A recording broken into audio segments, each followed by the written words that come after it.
tournament has been quite good. We're 2-2. 3-1 is a good score. Первое место, мы хотели 4-0, но не пошло. 많이 힘든 상황이죠 지금. It's been a rough start. Every game we're getting better. I think we did pretty fine last time, so we don't have to change too much. We just gotta try and play solid. 앞으로는 다른 나라의 메타에 맞춰서 전략을 연구하거나 플레이 스타일을 바꿔야 될 것 같아요. If we just keep focus, we can do this. We can go 7-1. 저희 팀이 가진 약점을 보완해서 이겨내서 남은 경기 모두를 다 이겨야겠고. I want to control my own destiny. Tomorrow is today. We want to win every game, play by play, inch by inch. We can't lose a game. If we lose a game, we're pretty much out. With 3 wins, we will be surely in, and I think that's what we will aim for. We came here to win.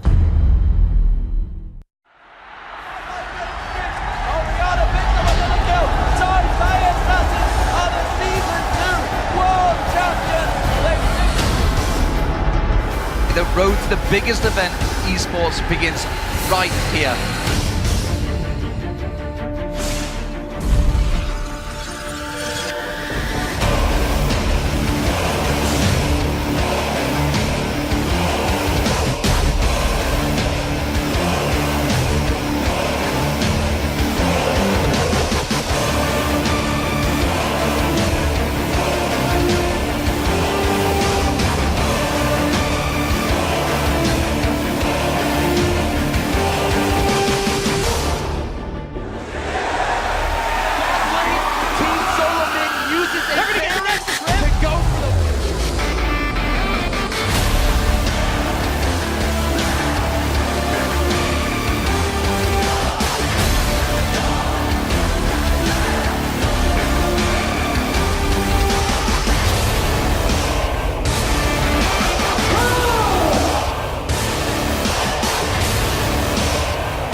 Welcome, ladies and gentlemen, to the League of Legends Season 3 World Championship! I'm Ify Shock supporter coming to you live from Los Angeles, California, in front of this incredible studio audience. And now that we've all had a day to catch our breath after the first 3 days of Worlds, we're back with 5 more Group B matches. But before we get to the games, let's send it around the League of Legends studio and meet our fantastic, talented, and handsome casters. Thank you very much, Shucks. At the very least, Kobe is. I'm Trevor Quickshot Henry, sitting alongside Sam, Kobe, Hartman, Kensel. And today, we'll be bringing you the play-by-play for the first 3 Group B games, starting with Korea's Samsung Galaxy Ozone taking on Europe's Red Hot Gambit. I'm sure everyone's anxious to see if Ozone was able to run a Gambit-esque mini bootcamp during their time off and get their game back on track, or if the European teams Gambit and Fnatic will keep rolling and hold on to their spots at the top of Group B. Yeah, we're going to have to wait a couple of minutes, though, because the answer to that question will be found right now. We need to teleport up to D-Man, who's keeping it dapper in our interview lounge. Thank you very much, Quickshot. I am Lee D-Man Smith, and all night long, Shocks and I will be sitting down with the players of Group B to talk about the World Championship experiences on and off the Rift. But before I can interview the winners, we're going to have to play some games. So right now, we're going to turn it over to Riv and the guys at the analysis desk. Thank you very much, D-Man. What's going on, everybody? I'm Rivington Bislin III, and spawning into the analyst desk with me today is David Freak Turley. And I got to say, Freak, it's been a while since we've been sitting on next to each other at the same desk. I'm glad it's back. It's been a while. It's been a while. We're mostly pleased to have back our panel of experts, OGN caster Monte Cristo, Evil Geniuses Crepo, and CLG's All-Star Carry Double Lift. And everyone, it's time to put your boots 5, because we're about to run through the best plays, the deepest dives of Tuesday's Group 5 stage matches. 5 teams from Group A were back in action on the 3rd day of the Season 3 World Championships. And in the first game of the day, the Lemon Dogs were able to survive OMG's unrelenting early pressure to secure a little momentum for themselves. He will use the Zonias, but he's miles away from the rest of the team. He's still managing to get away. There is the elastic slingshot in. Less bounce comes down. Lovelin's going to have to try and escape this one. Flash over the wall from Tam. That's a double kill for him, and it will end with a 2-0. But that momentum would turn into overconfidence, and a costly dive from Nuke would give OMG their 4th win in a row. Here is Go-Going moving around the side as well. He's got 3 of them trapped in. There is a crescendo. Cool going to be locked down, but can he get the charm onto Dexter? Yes, he can. It's Sam that finishes off as Nuke tried to get Loveland there at the back, but now he's running for his life. They're going to pick up the Nexus kill and go 3-0 here with that victory over Lemon Dogs in Group A. It was David versus Goliath in Game 2, and the Giants from SKT-T1 wreaked havoc all over the map to run away with the win. Mazarine there going to throw down the barrel, but Shen going to come into this one. Lands a taunt. Mazarine is a dead man. Well, when it rains, it pours here. As Alania now being troubled underneath the turret of his own Faker, tanking that one up. That'll switch off. It's going to go down. Alania picks one up there, but that's kills everywhere for SKT. Brilliant performance. They pick themselves back up. Up next was Lemon Dogs versus Team Solo Mid. Or should I say, the analysts. I'm going to go ahead and say Lemon Dogs. I'm going with Lemon Dogs. I have to go with Lemon Dogs as well. I'm going with Lemon Dogs here. Ooh, you got a boo. I'm getting It's going to be a lot of that. Versus the home crowd. TSM got off on the wrong foot as the Lemon Dogs caught the odd one for both first and second blood. Oh, this is bad news. He's going to get taunted. He's going to get charmed. Odd one is a dead man. First blood Lemon Dogs. He's going to have to vault Faker through. There's a taunt though. They stop him. Cocoon lands as well. He flashes over the top, but they're going to keep chasing. Dyrus coming down from the top lane. Lots of damage to the odd one. One more hit will do it. Dexter picks up the kill. But the odd one kept his head in the game and helped Reginald get going. Oh, and there's the assault and battery going through. Nuke here in so much trouble underneath the tower. Reginald picks up the kill. That will bring them level on the kills and ahead in gold. TSM would go on to win in convincing fashion, getting the shutdown on their critics. For now. There is Zoro Zero coming down, a big fight going on as Reginald dives into the back, picks up 1 kill. Can they get more? Yes, Zoro Zero's down. Nitty won't escape. Now they chase down Dexter as well. He'll be locked up, finished off by a double kill there from Reginald. TSM get the victory against the Lemon Dogs, and that's going to give them a massive boost of confidence here going forward in the groups.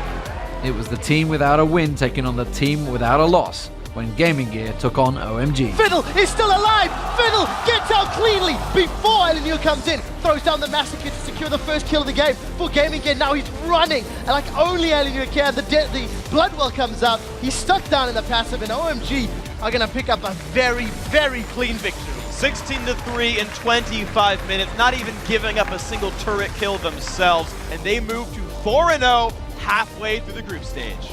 In the last game of the day, all eyes were on the mid lane matchup of Faker versus Reginald. But SKT were focused on the top lane and shutting down Dyrus.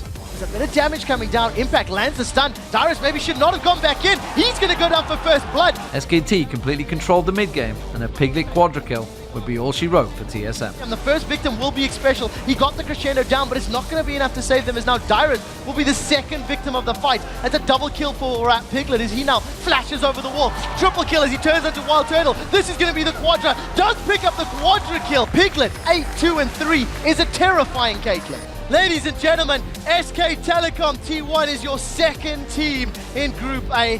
They pick up the win against TSM. What a good game.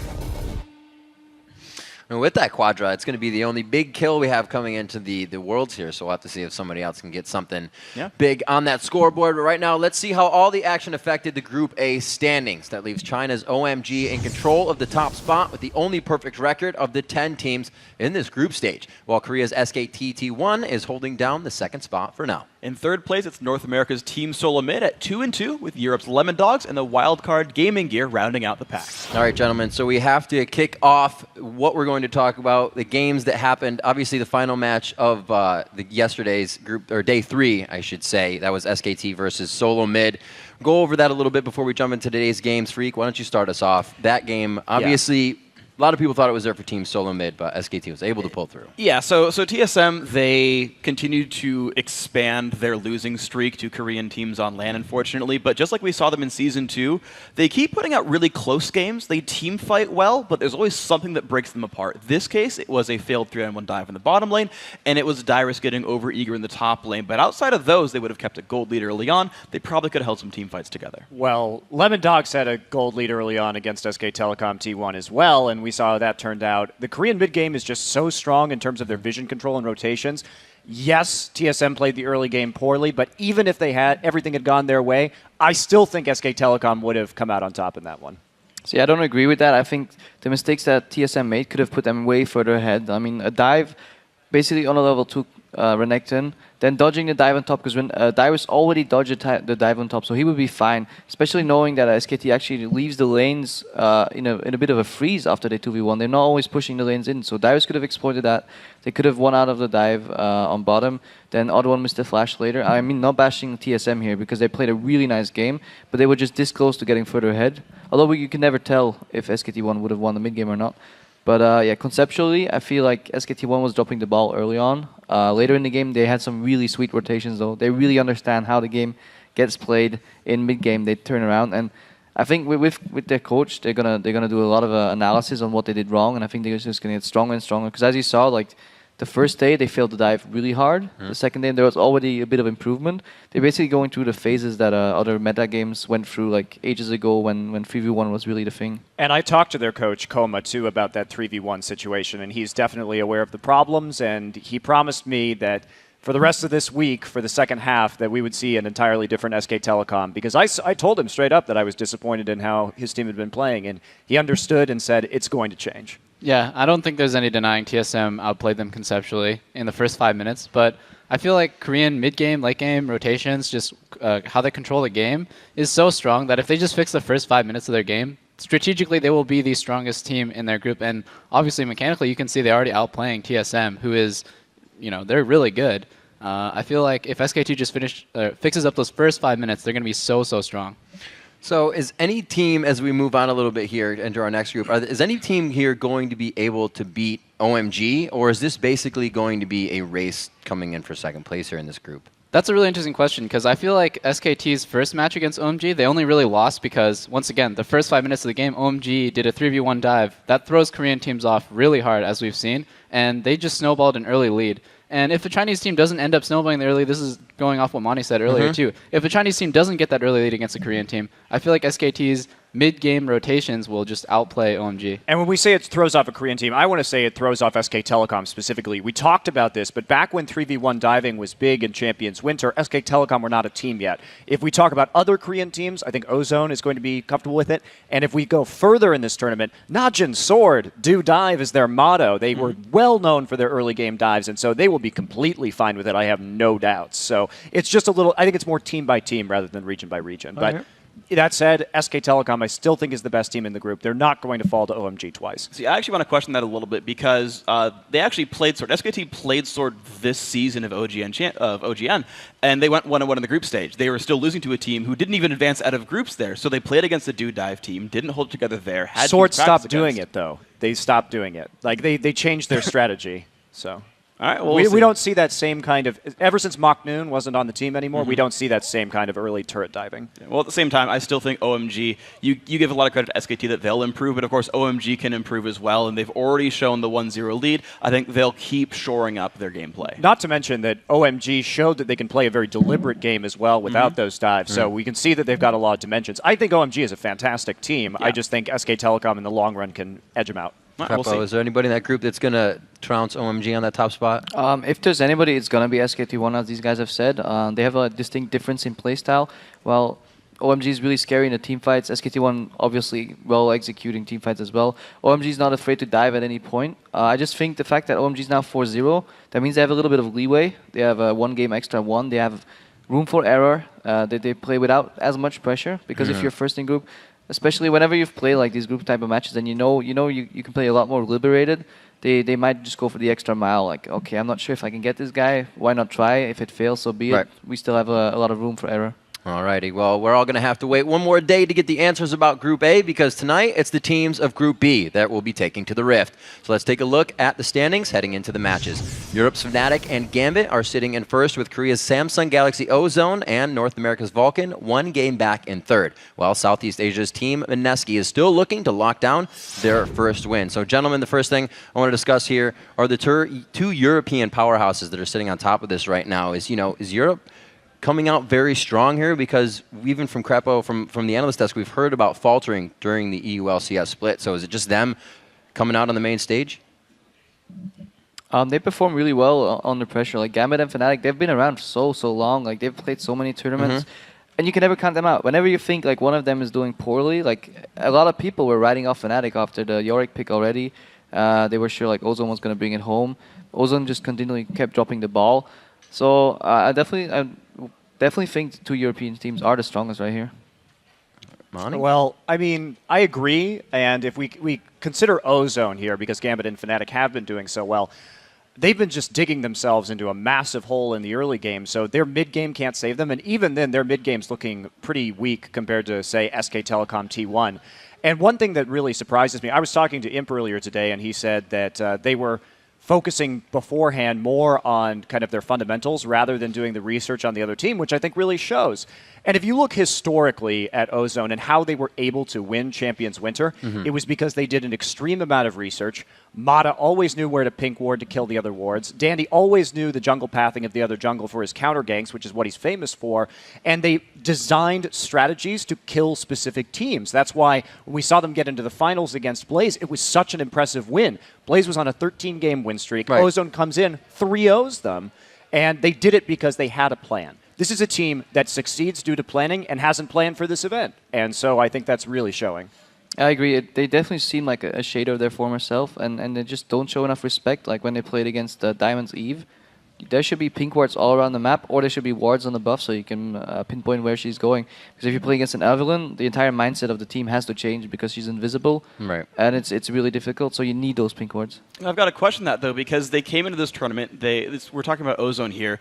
They were already qualified not months in advance, but weeks in advance, and got to see their opposing teams. And these are teams who have played LCS seasons. They can just look at footage, and they're used to preparing for a week for their match. They got to prepare for 2 weeks for their match, and now you're saying, oh, it's a 2-day break. They're going to be okay, and I don't necessarily buy it for Ozone here. I think the European teams are consistently performing better. Yeah, and the two things that stand out to me for European teams is, one, their consistency. I feel like the three European teams have played the most consistent throughout the entire group stage. And the other thing is that their mids are so good.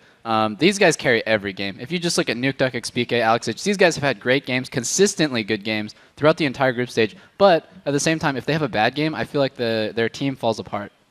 And I also think that champion pools are really doing a big favor for the European teams in this group. We've seen mid ban, and then you're seeing Lissandra come out, and the Orianna, and Pekka keeps playing new champions, and Alexich keeps playing new champions that aren't getting run by the other teams. Whereas you look at Dade, and it's like, oh, you banned out Ryze. Oh shoot, Zed. do I still? Or sorry, you banned out Zed. Oh shoot, do I play Ryze well enough? And then ban Ryze. The answer, yeah, please. Yeah, I don't think that's going to happen. All right, guys, so talking about a few of these powerhouses, another team that we're also seeing that has a realistic chance to get their way out of the Group B is Vulcan. How are you guys feeling about their performance? We talk a bit about early game. That's where they get their win. We talk a bit about momentum for NA teams. Double Lift, let's start off with you being from the NA scene. Yeah, like I originally, along with Kobe, predicted them to hit top 2. I still stand by that statement, even though they are pulling the Vulcan throw bargains where they just make every game they lose, they make one absolutely terrible, bronze level play. You think they're going to finish top 2? Yes, they're going to make it out of the groups, wow. dude. Get on my level, son. And I do expect them to lose to Ozone, and it's because historically, I know Vulcan very well, and I feel like they are they're Ozone imitators with a little twist. And if you're an imitation, you can't beat the actual real thing. And I feel like their other loss against Gambit, they just made the Vulcan throw bargains happen in the first 8 minutes of the game. When I hear you and Kobe talking about Vulcan, I feel like you're just staring wistfully into the horizon saying, if only they didn't make that bad play. But guess what, Double Lift? They always make the bad play. I believe, They always do. I believe. And so I don't see how you can say, yes, they're strong in the laning phase, but with the conceptual mistakes they make, they can never take advantage of it. And I don't I don't see them capitalizing on this at all. I think they have a chance if they run a more heavily aggressive team because they consistently get ahead early game. And if you take a page from like OMG's book, like get ahead early game, just like fight things all the time and dive people. And if Vulcan did a little bit of that, whereas Ozone's a little bit more like passive and control based in their mid game, if they like pulled an OMG and said, all right, early game lead, and then dive things, they've got a really good shot of snowballing past all the other teams in the group. All right, gentlemen. So if this week has proven anything, it's that there is no shortage of intelligent, well-thought, and insightful opinions here at the Analyst Desk. It also has proven that you, the viewers, are a lot better at predicting the winners than Crepo over here, this guy. Let's take a look at the Analyst Desk standings. The viewers are sitting on top with a 16-4 record and riding a 5-game winning streak after correctly choosing all of Tuesday's victors. You guys are holding on to the back of that vehicle. They are pedal to the metal on. Then there's the rest of you. So good. Freak the Casters started Tuesday, tied for first, and then Jat happened. So was there any tension in the green room between the Casters, Freak? No, I think we all believe in Kobe. He got us into first place in the beginning, and I think he can carry the weight here for the Casters. So you're going to put it on the jungler? I mean, I can hold my own, but Kobe's the carry. All right, don't blame the jungler. No. I said it's, you blame Jat. I'm not blaming Jat. I just was seeing if there was anything going on. I do believe in Kobe. All right, we'll see. So before we get to our first predictions of the day, let's tell you who's playing first. Kicking off the action is Korea's Ozone, looking for revenge and a share of second place when they take on Gambit. Then Xpeke and the Red Hot Fnatic look to even the score against ManCloud and Vulcan. Then after that, Team Mineski takes the stage against Alex Itch and Company, and then Fnatic looks to complete their sweep of Ozone. Finally, to round out the day, Vulcan tries to make it 2 in a row against Mineski. Okay, gentlemen, so let's hear your picks. We're going for Ozone versus Gambit. Crepo, we're starting with you so you cannot sabotage anyone's picks. Okay. I'll go with Gambit, so all the other guys probably want to pick another team, just getting that one out there. But yeah, I think Gambit has the edge here. They're playing solid, consistent. They're bringing the bootcamp Gambit show again. Combined, their mid lane jungler combo is really hard to beat. Initially, I would have given it to Ozone, but like throughout the groups, we've seen that Ozone has been struggling and Gambit's just being really, really solid. So yeah, they're my pick. You know, this is a really hard game to call, but I'm going to go with Ozone. And this is just a gut feeling of mine because I feel like Ozone won't make the same mistakes that they've been making the first 2 days, where Dade's champion pool is a problem. And they're just like, they're basically just super uncoordinated. It's so uncharacteristic of them to lose games like that. So my gut feeling just says Ozone. They're going to fix their problems. I agree. I think it's going to be Ozone, although it is very difficult to call. I picked Gambit to get out of this group as well. And they're your dark horse. Yeah, they were my dark horse. Picked him to get out top 2 alongside Ozone. But Ozone is a preparation team, like I was saying earlier. They play to their opposition, whereas we look at the teams that have been successful, Gambit and Fnatic, they play their own style. Ozone counters your style. With a couple days, this is their last shot. If they don't come in here today and win against Gambit, I'm jumping off. So the this won't be Gambit's dark horse game then. Well, I think they're going to get out anyway. Gambit's going to get out anyway. Okay. All right. Well, I think Monte Cristo is going to have to jump off the hype train here. I say Gambit for this one. So I'm with you, Crepo, here, that you probably going for that one. Bold choice. I believe in Gambit. I think that they showed it already. I don't think 2 days is enough for Ozone, who typically needs a week to get their stuff done. So I say Gambit here. All right, gentlemen. Viewers, a split decision on the desk. If you think you can do better than these 4, and based on the standings, I think you can, head to lolesports.com and cast your ballot. Just go to schedule, click on the Day 4 tab, and add your vote. And then hit us up on Twitter and let us know which player has surprised you the most in Group B so far and why. We are at LOL Esports, and be sure to use the hashtag Worlds. We'll be reading the best responses and trying to pronounce your Pronounce your Twitter handle later today. I hope you have the Twitter handle. I might get ruined. And if one of those answers just happens to be yours, you'll get a Logitech G602S gaming mouse. All right, everyone, we got to take a short break, but when we return, Ozone and Gambit face off in our first game of Day 4. This Season 3 World Championship live from Los Angeles. We'll be right back in 3.5.